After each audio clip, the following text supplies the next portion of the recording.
Manibela Chair Mar Valbuena is one of 66 candidates for senator at next year's midterm elections. He says if elected, he will work on issues surrounding the Public Utility Vehicle Modernization Program. Let's dig into that a little bit more. We have with us here tonight senatorial aspirant Mar Valbuena. Welcome back to The Big Story. Good evening and thank you for having us. Suspended po ang klase bukas. Oo, ang pasada. Hindi naman. po. Wala po. May pasada bukas. May pasada bukas at sinisiguro namin na may masasakyan po Ayan, bukas. okay. The latest update on the PUV modernization program, 22 out of 23 senators have asked government to suspend the program, to slow it down, to review loopholes. Is this a win for Manibela? Of course, What is the status of the PUV modernization sa program? ngayon, parang status quo kami kasi hindi naman in-honor ng executive department yung ating Senate resolution na sinususpend yung implementation ng PUBMP. So, para sa amin, nakikita natin na yung mga loopholes na to kaya nga piniprenohan yung programa kasi may halong korupsyon at nahihirapan yung mga cooperatives at ayaw na nga magpautang ng DBP and Land Bank. So dapat yung mga ayaw na makapag-consolidate, uulitin namin, hindi kami against sa modernization, against kami doon sa consolidation ng aming mga franchises. Katunayan, no, Mar, actually, binuksan ulit ng LTFRB itong consolidation period hanggang November 29, 45 days. 45 days, How do you parang feel manok. anong tingin nyo doon? Alam nyo, nagpapakita lang ito, nagpapatunay lamang po ito na yung programa, yung consolidation, palpak talaga. At sinasabi nila na yung datos nila 83%, bakit kailangan mo pang buksan yung consolidation kung more than enough na yung 83% na sinasabi nila. Panlilin lang po ito doon sa ating presidente na sinasabi nila, kaya nag-decide ang ating presidente na ituloy ito, wag isuspend dahil nga na-reach na nila yung kinakailangang datos ng mga jeepney at UB Express na nag-consolidate. Pero bakit ngayon binuksan ulit? You're running for Senate, so what specific legislation do you want to push if elected? Clearly, your platform is transport. So, what specific legislation? Unang-una, ma'am, yung Ma'am Regine, yung katiyakan dun sa hanap buhay, sa aming kabuhayan, sa lahat ng mamamayang Pilipino, hindi lamang sa mga jeepney drivers at operators, unang-una yon. Kasi wala na ngang maibigay ang ating gobyerno na maayos na trabaho sa kanyang mamamayan bukod sa ayuda na ginagawang mangmang at parang wala nang pupuntahan yung ating mga kababayan. Pangalawa, food security sa agriculture. So itong pinasok namin na dapat nasa party list lamang kami at yung sector lamang, nakakalungkot na hindi kami inapprove ng COMELEC despite na kumpleto kami ng requirements na kinakailangang isubmit sa kanila. Bakit nga po ba? Wala Nagbigay kaming- po silang paliwanag? Wala kaming resolution na nakuha doon sa ipinail naming petition for accreditation. Ako mismo umakyat sa COMELEC, pero ang sagot lang sa akin, yun na daw yun. So, Para sa konteksto, no, para maintindihan natin ng viewers, ito yung pag-apply ninyo for accreditation sa Manibela party list. Manibela as a party list. yes, ma'am. At yun nga, nakakalungkot na hindi tayo nakakuha ng accreditation para makapag-file ng CONA bilang party list system. Pero yun na nga, no, at umabot na tayo sa today, no, Mar, na andyan ka nga, tatakbo ka, at syempre isusulong mo, of course, transport-related legislature, pero nandyan din po yung kasangganin nyo, no, sa paglaban or pagtutol sa PTMP o PUVMP na from Piston naman. Diba? Si Sir Modi Floranda, tatakbo na rin po sa Senado. Hindi ba kayo nag-usap before na parang, or dapat ba ikaw yung sa lower house, siya yung sa upper house? Kasi kasama po siya sa Makabayan Block, diba? Dapat po ganon. Dapat po ganon na kung na-approve yung accreditation namin for party list, dapat sa party list, sa lower house Sa dapat po ako Kongreso po kayo. Oo, tatakbo Oo. si Sir Modi naman sa Senado. sa Senado. Ngayon, nakausap namin no, si dating governor ng Ilocos, si Chavit Singson. Hindi ko alam kung napanood nyo, pero Napanood ko po. Oo, nabanggit niya rin kasi na ito, isa rin to sa isang tututukan niya. May mga nabanggit din siya, no, yung presyo ng mga modernized units, etc. na napakamahal. Wala bang nagbago sa sa pananaw nyo? Or since lumipas na rin ang panahon, wala bang lumabas o lumitaw na mas murang supplier? Marami na po kaming ipinakita na gawa dito sa atin na mga jeepneys, mura, matibay, napanatili natin yung kultura and hindi kinakailangan na magtaas ng pamasahe.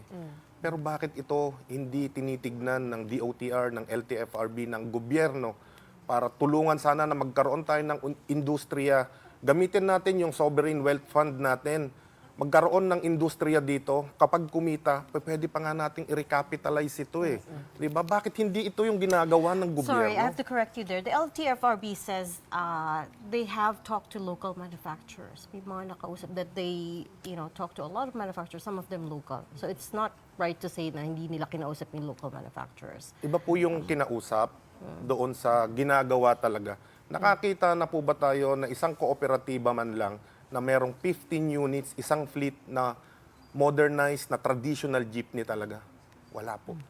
Wala ni isa na kooperatiba o korporasyon na pinayagan o nakakuha nito, kundi lahat galing sa foreign. Sila yung pinapayaman natin, yung mga banyaga ang pinapayaman natin na sumasakop sa atin na hindi nga na malabanan ng gobyerno. Tapos sila, yung mga kababayan natin, walang trabaho, na dapat kung may industriya tayo dito, nandito lahat yung mga raw materials na kinakailangan natin para makabuo tayo ng industriya ng mga jeepneys o ng mga vehicles na yan. Pero bakit hindi ito ang sinusuportahan ng gobyerno? Kaya tayo nandito ngayon. Hindi po ba yung Francisco Motors ay sabi nila gumagawa na sila ng mga unit? At nag-viral pa nga ito eh. Marami na actually mga local manufacturers nagva-viral. It's like Bakit hindi sarang. po yun ang i-avail ng mga Kasamahan Super. po namin. Oo. Actually, wala ni napayagan doon sa kanila. To make it clear, kung meron, sana may nakikita na tayo na talagang nag-a-acquire ng mga cooperatives. walang na-approve? Wala naman pong na-approve Sabi and nila wala ding siyang parang wala ding Sa subsidized, kumbaga parang gagawin na lang murang-mura yung presyo nito. Actually, medyo ganun din nga yung sinabi no, ni dating Governor Chavit. Nabanggit din yan na parang kakaunti lang daw yung naaprubahan. actually Sa pagkakaalam nyo, no, Sir Mar, ilan po ba ang supplier na accredited?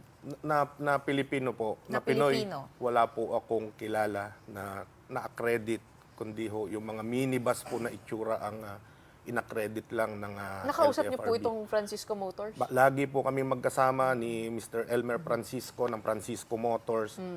Ultimo, yung Board of Investment na dapat ito yung tutulong doon sa mga local manufacturers natin. Nasaan kayo? Tama ba Nasaan intindi sila? ko na nag-bid sila pero hindi sila, kumbaga, pumasa? May ganun. Alam Or nyo- umabot ba man lang ba sa bidding? Alam nyo, masakit na sabihin na more than 70 years na itong mga local manufacturers natin, ni isa walang na-approve. Bakit? Bakit?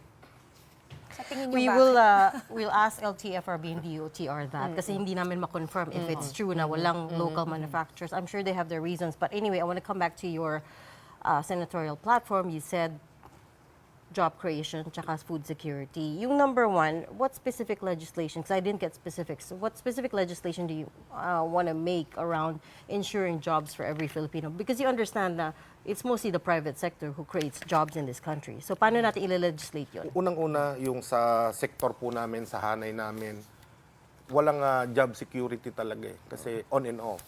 So, akyat baba yung mga drivers.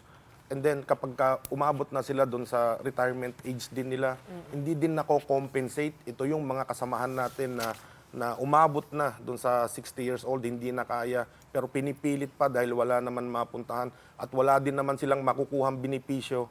Ito po yung isang isusulong natin. Hindi lamang sa mga jeepney drivers, operators, sana sa lahat po ng So, tataas natin Manggagawa. yung retirement age?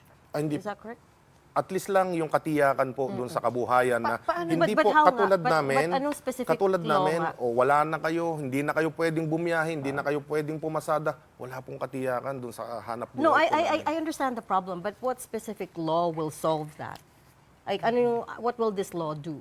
Ano pong batas ang Nasa napanukalan isip ninyo, ninyo, no? Yung specific na Kasi pag maka-solve. senador, tinanong din namin kay Willie Revillame yun, no? Opo, Anong ipapanukalan ninyo? Gusto natin ipanukala na magkaroon nga ng job security doon sa ating mga informal Pero paano po? na magpapile tayo ng mga ano? bills na para aakma doon sa mga lalo na doon sa mga nasa informal sectors. Meaning nga, so parang ano rin to, end-endo. Party ba yun? Ng Dapat inyong, hindi na po dapat. Yun nga lang yung mga, kasi kumbaga yung mga jeepney driver, kanya-kanya yan, yung unit mo, yan ang negosyo mo. Para kang freelancer o negosyante. Sino magbabayad ng benepisyo nila? O kaya retirement nila? May mga benepisyo po tayo na katulad ng SSS, PhilHealth. Kahit po hindi kami sumama sa kooperatiba, pwede po natin gawin 'yon na individual po na mag-a-apply. Hindi naman kinakailangan na employed ka. Opo, pero yun nga, meron naman, kung naguhulog ka. O kung naghuhulog po, kasama po Pero yung operator. responsibilidad po yun, di ba, ng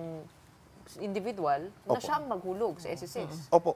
Pero at the end of the day, may makukuha tayo. Pero bukod doon, yung gusto nating i-legislate talaga na magkaroon ng katiyakan sa hanap buhay, kabuhayan ng ating mga, hindi lang ng transport sector, kundi yung mga sinasabi nilang endo, ayaw na natin ito. So- Gusto so- nating tapusin din yung endo na to, na magkaroon ng ma-regular lahat ng mga empleyado at nang sa ganon, may katiyakan sila doon sa kanilang kabuhayan. Sabi ng mga businesses, they can't afford to regularize all of the workers kasi nga, that's malaking gastos din yon, right? at baka nga, mas marami pang mawalan ng trabaho. Naiintindihan natin na malaking gastos, pero tignan din natin ano ba kinikita nitong mga malalaking kumpanya na to. Kaya ba nila? Hindi ba nila kaya? Isipin mo, bilyon-bilyon ang kinikita nila sa mamamayang Pilipino, pero hindi nila ma-regularize yung kanilang mga Yun empleyado. nga lang, hindi naman po, Kung hindi karamihan man ay lahat- malalaking, mas maraming MSMEs actually sa Pilipinas ay yung medium to small enterprises. Ay, hindi lahat yon ay may kapasidad na mag-hire ng full-time, na mag-regular ng kanilang mga empleyado. Hindi naman sa pinagtatanggol po, pero yung viability of the business model could be affected with that. Nakikita nyo rin po ba yung kabilang, kasi kumbaga sa solution, yung may kabilang side din, yung Nakikita equation. natin na yung kabilang side nito na apektado yung ating mga SMSE na sasabihin, maliit lang kinikita namin, maliit lang yung puhunan namin. Pero paano pag lumalaki na to? Di ba? So dapat makita din natin na magkabilang side. Siguro may mga guidelines din, IRR na kailangang ilabas para doon sa mga ganong Can klase protect ng the workers. Yes. Okay. Pero bago magyari lahat to, no, kailangan mo nang manalo, no, Mar? Naisip ko na lang bigla. Since dalawa kayo ng piston, no? Andyan kayo, Manibela, andyan ng piston, both going for the Senate, di ba kayo natakot na baka mahati ang mga boto? Unang-una lang, kaya po ako pumasok talaga para lang wag mapag-iwanan yung issue at maipagtanggol namin yung aming karapatan dito sa kabuhayan namin. Kasi mahaba-haba po ito pero overwhelming kasi after ko mag-speech, hindi ko maintindihan yung ambience doon sa loob ng Manila Hotel na yung pag-speech natin, binitawan nating mga salita. Bakit ganun yung pagtanggap ng mga tao? Kaya niyakap ko na rin siya. Sabi ko, gusto nating manalo, gusto nating ipanalo yung mga mamamayang Pilipino, hindi po tayo. Okay. So, to have a platform for your advocacies to be heard. Ayan po ang nagtulak sa inyo para tumakbo. Okay. Tama po. Maraming salamat for joining us tonight on The Big Story, and thank you Thank for you. updating us with what's been happening on the ground.